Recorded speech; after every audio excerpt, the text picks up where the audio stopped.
Hi everybody, this is Mrs. Piper and we're on to the next stage of creating our mask. If you'll notice, I've got nothing out here. I'm going to go over the materials that you're going to need for this section. The first thing that you're going to pick up is going to be a piece of canvas. This is an old piece of canvas that has gesso on it. This is going to be your workstation for your mask. You're also going to be picking up your clay. This happens to be the Longhorn Red. If you get red clay, if you get white clay, it does not matter. It will be painted or decorated with a colorant. So you do not have to worry whether it's red or white.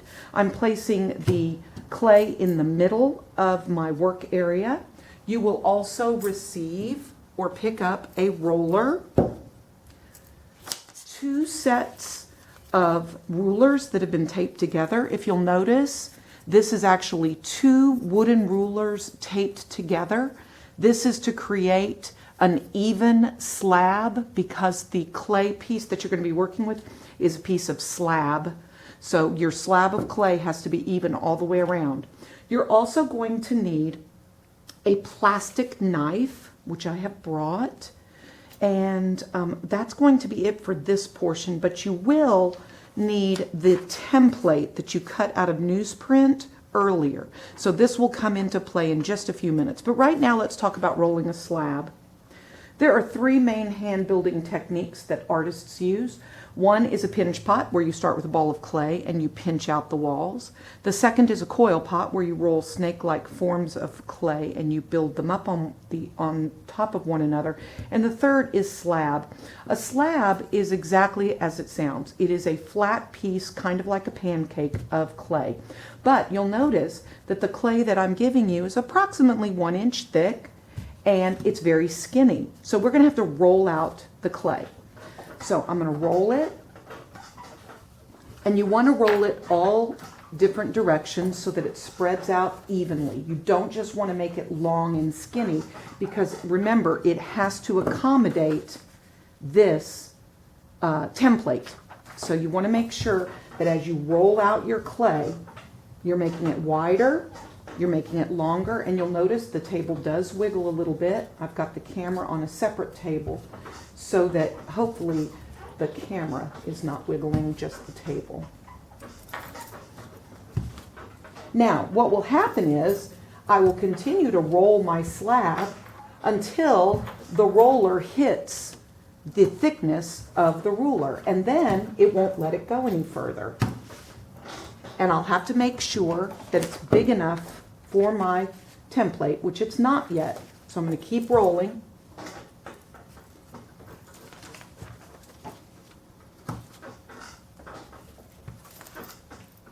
And I want to make sure that it's even all the way around.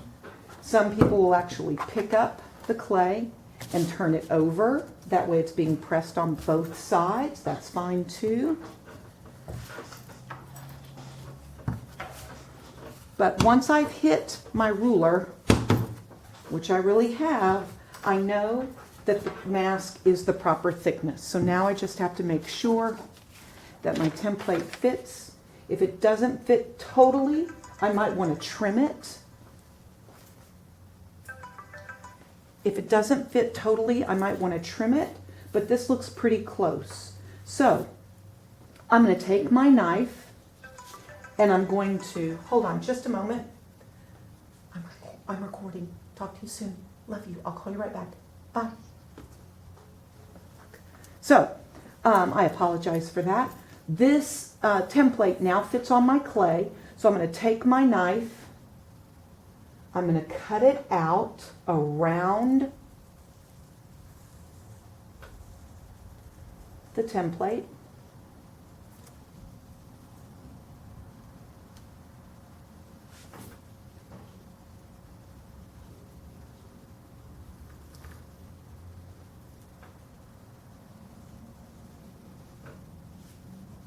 And now I have the shape of my mask. If I take my armature, I'm now going to take this clay. I'm going to lay it on top of the armature. and make sure it wraps around nicely. And this is going to become the shape of my mask. All right, so in this section, we took our block of clay, we rolled it using my roller and 2 rulers that have been taped together to make sure that the slab thickness was correct. I took my template, I laid it on top of the clay, used the plastic knife to cut it out, and then set the clay onto the armature. So this concludes this next step of creating our masks. Thank you for watching.